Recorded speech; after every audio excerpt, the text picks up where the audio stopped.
সবাইকে welcome back to my YouTube channel. This is me Anwesha. আর আজকে তোমাদের সাথে লাস্ট মেকআপ লুক শেয়ার করব ফর সরস্বতী পুজো। আর যারা আগের লুকগুলো দেখোনি তারা চ্যানেলে গিয়ে দেখে আসতে পারো। আর যদি ভালো লেগে থাকে তাহলে কিন্তু অবশ্যই লাইক করো, কমেন্ট করো, শেয়ার করো আর সাবস্ক্রাইব করতে কিন্তু একদমই ভুলো না। তাহলে চলো ভিডিওটা প্রথম থেকে দেখা যাক। ময়েশ্চারাইজারের জন্য তো আমি ওই সেম নিভিয়ার ময়েশ্চারাইজার ক্রিমটাই ব্যবহার করেছি। আর আমি সব প্রোডাক্ট নিচে ডেসক্রিপশনে দিয়ে দেবো, তোমরা পারলে দেখে নিও। আর কিছু প্রোডাক্ট আজকে নতুন ব্যবহার করেছি, মানে আগেও করেছি, সেগুলো দিয়েই করছি। যেরকম ইনসাইড কসমেটিক্সের প্রাইমারটা ইউজ করেছি, যেটা 3-in-1, মানে বেস্ট প্রাইমার একটা অ্যাফোর্ডেবল প্রাইসে। তোমরা একবার ইউজ করে দেখো যারা এখনও ইউজ করোনি। তারপর ফাউন্ডেশনের জন্য তো আজকে ফরএভার 52 ফাউন্ডেশনটা ইউজ করেছি। একদম অল্প পরিমাণে লাগে। আর আমার ঘরে না লাইটটা নিয়ে প্রচণ্ড প্রবলেম হচ্ছিলো, তো প্রথমে আমি ওটা সরিয়ে দেখছিলাম, জোগাড় করেছিলাম অ্যাকচুয়ালি, তার জন্য একটা রেডিশ ব্যাপারটা আসছে। যাই হোক, তারপরে ফাউন্ডেশনটা ভালো মতন ব্লেন্ড করে নিয়েছিলাম। দেন আমি অ্যাপ্লাই করলাম ক্রিম ব্লাশ, সেটা ফ্রম স্পেস বিউটি, যেটা আগে ইউজ করছিলাম কিছুদিন ধরেই। সরস্বতী পুজো রিলেটেড প্রত্যেকটা ভিডিও তোমাদের সাথে শেয়ার করব, এভরিথিং, ডেকোরেশনস, কীরকম কীভাবে কী করলাম। সাথে তো তোমাদের সাথে বিটিএস শেয়ার করবই, মানে এই 3টে মেকআপ লুকের সাথে কি ডিজাস্টারই না হয়েছিল। যাই হোক, এবারে আসি কনসিলারের জন্য আজকে আমি ব্যবহার করেছি পিএসির। এটা নতুন করে বলার কিছুই নেই, ভীষণ ভালো একটা কনসিলার। হ্যাঁ, একটু হাই রেঞ্জের মধ্যে। আচ্ছা, তোমরা কি কিছু নোটিস করেছো? নোটিস করে থাকলে অবশ্যই কিন্তু কমেন্ট করে আমাকে জানাবে। যাই হোক, যখনই চোখে জল আসবে তখন আমি আগেও বলেছিলাম কখনও কিন্তু হাত দিয়ে ডিরেক্ট মুছে ফেলবে না, বার্ডস ইউজ করতে পারো। আচ্ছা, এবারে আসি কম্প্যাক্টে। ওই সেম ফরএভার 52 কম্প্যাক্টটা ইউজ করলাম। তারপরে লুজ পাউডারের জন্য আজকে পিএসি লুজ পাউডারটা ইউজ করেছি। যেরকম নর্মাল প্রসেস হয় সেই রকম প্রসেসভাবেই মেকআপটা করেছি, বাট মেক শিওর তোমরা যদি সকালবেলা করো প্রোডাক্টটা জাস্ট কম করে নিও। আর এই ভিডিওটা তো তোমরা সরস্বতী পুজোর দিন সকালবেলাই দেখতে পাবে। জানি না কতটা কি হেল্প হবে, বাট এই 3টে মেকআপ লুকের থেকে কিছু তো তোমাদেরকে দেখাতে পেরেছি। তোমাদের যদি কোনো কোয়েশ্চেন থাকে বা রিকোয়ারমেন্ট থাকে যে এরকম ভিডিও দেখতে চাও, তাহলে আমাকে সেটাও জানাতে পারো। আর কেমন লাগছে, খারাপ লাগছে সেটাও বলতে পারো, কোনো অসুবিধা নেই। এবারে আসি আই মেকআপে। একদম সিম্পল আর ন্যাচারাল একটা আই শ্যাডো আমি ইউজ করেছি, কিন্তু একটা বোল্ড লাইনার, সেটা তো তোমরা দেখতেই পেয়েছো। দেখো, এইরকম সাজের সাথে যে তোমাদেরকে বোল্ড লাইনার অ্যাপ্লাই করতে হবে সেরকম কিন্তু কোথাও লেখা নেই। তোমরা নর্মাল একটা কাজল অ্যাপ্লাই করতে পারো বা একটা সিম্পল হালকা একটা আইশ্যাডো লাগাতে পারো। তো আমার খুব ইচ্ছে ছিল যে এই সরস্বতী পুজোর মেকআপ লুকগুলোতে একটু বোল্ড লাইনার আমি পরবই। হয়তো আইশ্যাডোটা একদম নর্মাল থাকবে, তাই আমি এই মেকআপেও সেমভাবেই ওই প্রথমে দুখানা শেড নিয়েছিলাম, ব্রাউন অ্যান্ড ইয়েলো। সেটা দিয়ে ভালো মতন আমার আউটার কর্নার আর লিডে একটুখানি ব্লেন্ড করে নিয়েছিলাম।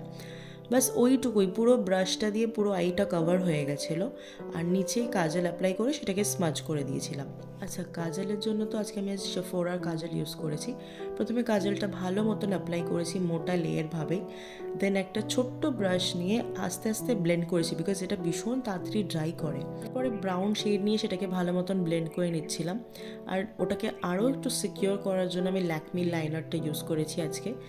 জাস্ট কী করেছি, একটা লাইন মতন টেনে জাস্ট ওপরের দিক দিয়ে জয়েন করে নিয়েছি। তো সেই করতে করতে তো আমার একটা সরু উইঙ্ক হয়েই গেছিলো, বাট এই আই মেকআপটা আমার ভীষণ পছন্দ হয়েছিল। আর এইরকম মোটা কাজল পরা চোখ তো ভীষণ ভালোই লাগে। আমার আই মেকআপ তো অলমোস্ট কমপ্লিট, শুধু মাস্কারা বাকি। তাই ভাবলাম প্রথমে আমার লুজ পাউডারটা ডাস্ট আউট করে নিই, আগে বাকি মেকআপটা করে নিই, তারপরে মাস্কারাটা পরবো। তারপরে আসি ব্লাশের জন্য তো আমি সুগারের ব্লাশটাই ব্যবহার করছি। সুগার খাওয়া হয়তো ছেড়ে দিয়েছি, বাট সুগারের ব্লাশ কোনো দিনই ছাড়তে পারবো না। তারপরে আমি আজকে একটুখানি পাউডার ব্রঞ্জার ইউজ করেছি, যদিও বা আমার এখন এগুলো করতে লাগে না খুব একটা, বাট তাও মুখটা বেশ শেপ থাকলে বেশ ভালো লাগে।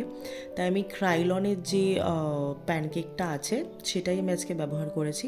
এরপরে আসি আইব্রোজে। আজকে আইব্রোজটা আমি একদম লাইট করেছি, বিকজ আমার চোখটা অলরেডি ডার্ক আর ব্রাইট দেখাচ্ছে, তাই বেশি ভুরুটা কালো করে লাভ নেই। প্রবলেম হচ্ছিলো আমার আইব্রোজটা ঠিক মতন করা ছিল না, মানে অনেক দিন হয়ে গেছে করিনি। তবে হ্যাঁ, এইরকম eye makeup, specially the bold liner, তোমরা চাইলে সকালবেলা না করে দিনের বেলা যদি কোথাও খেতে যাও বা বন্ধুদের সাথে কোথাও যাও, তাহলে কিন্তু ক্যারি করতে পারো, ভীষণ সুন্দর লাগবে, মানে যদি গর্জিয়াসভাবে সাজতে পারো তো। কিন্তু আমি চেয়েছিলাম যে এরকমভাবেই সাজবো উইথ রেড লিপস্টিক। তারপরে আসি মাস্কারা তো আমি ওই মেবলিনের মাস্কারা ইউজ করলাম। ফার্স্ট কোট আমি সেইভাবেই দিয়েছিলাম, আর সেকেন্ড কোট আমি মার্সেরটা দিয়ে দিয়েছিলাম। আমার চোখটা এত ভালো লাগছিলো যে আমি নিজেই মানে ফিদা হয়ে গেছি। যাই হোক, তারপরে আমি হাইলাইটার অ্যাপ্লাই করে নিলাম। আজকে হাইলাইটারের জন্য আমি ব্যবহার করেছি ওয়েট অ্যান্ড ওয়াইল্ডের হাইলাইটার, আর স্পেশালি ওয়েট অ্যান্ড ওয়াইল্ডের যে রোজ গোল্ড শেডের হাইলাইটারটা আছে ওটা মারাত্মক ভালো। মানে তোমরা কম দামের মধ্যে যদি ভালো হাইলাইটার খুঁজছো, এটা একবার ট্রাই করে দেখতে পারো। তারপর হাইলাইটারটা ভালো মতন অ্যাপ্লাই করে চলে গেছিলাম লিপস্টিকে, যেটা আমার সব থেকে ফেভারিট। আর আজকে লিপস্টিকটা পুরো লোচা করে দিচ্ছিল আমায়, বাট এনিওয়েজ ওই শেষটা সব সুন্দর হয়। আজকে লিপ লাইনারের জন্য সুইস বিউটির লিপ লাইনারই ব্যবহার করেছি, একটা অন্য শেড মেরুন কাইন্ড অফ, বেশ ভালো ছিল। আর লিপস্টিকের জন্য তো আমি আজকে দুটো শেড চুজ করেছিলাম ফ্রম রিকোড। তো প্রথম শেডটা অতটা ভালো লাগছিল না, তাই সেকেন্ড আরেকটা শেড নিলাম, যেটা ভীষণ প্রিটি একটা কালার। আর এই লিপস্টিকটা পরার পর আমার লুকটাই পুরো চেঞ্জ হয়ে গেছিলো। আমি জানি না কেন হলুদ শাড়িটার সাথে আমি ভেবেছিলাম যে যেহেতু আমার ব্রাইট আইজ, আমি ভেবেছিলাম নিউড রাখবো, হয়তো ভালো লাগতো, বাট এই ইয়েলো হোয়াইট একটা টোনের সাথে এই রেড লিপসটা অসাধারণ যাচ্ছিলো। যাই হোক, আমি নিজেই বারবার বলছি আর কি। তারপর আমি পিএসসি ফিক্সারটা অ্যাপ্লাই করে মেকআপটা এখানেই শেষ করলাম। হেয়ার স্টাইলের ভিডিও তো আমার চ্যানেলে অলরেডি পোস্ট করা আছে, তোমরা পারলে গিয়ে দেখে আসতেই পারো। আচ্ছা, তোমরা কি কিছু নোটিস করেছো? এখনও করোনি? আচ্ছা, এবার হয়তো নোটিস করতে পারবে। যাই হোক, আজকের জন্য এইটুকুই। জানি না তোমাদের কতটা হেল্প হবে বা কতটা ভালো লেগেছে, বাট আমার বেশ ভালো লেগেছে যে আমি 3টে লুক তোমাদের সাথে শেয়ার করেছি বা আনতে পেরেছি। চেষ্টা করবো আরও নতুন নতুন কিছু করার বা নতুন মেকআপ লুক ক্রিয়েট করে তোমাদের সাথে শেয়ার করার। আজকের জন্য এইটুকুই, দেখা হচ্ছে নেক্সট ভিডিওতে। আর অবশ্যই ভালো লাগলে কিন্তু লাইক করো, কমেন্ট করো, আর সাবস্ক্রাইব করে দিয়ে বেল বাটনকে হিট করে দিও। বাই।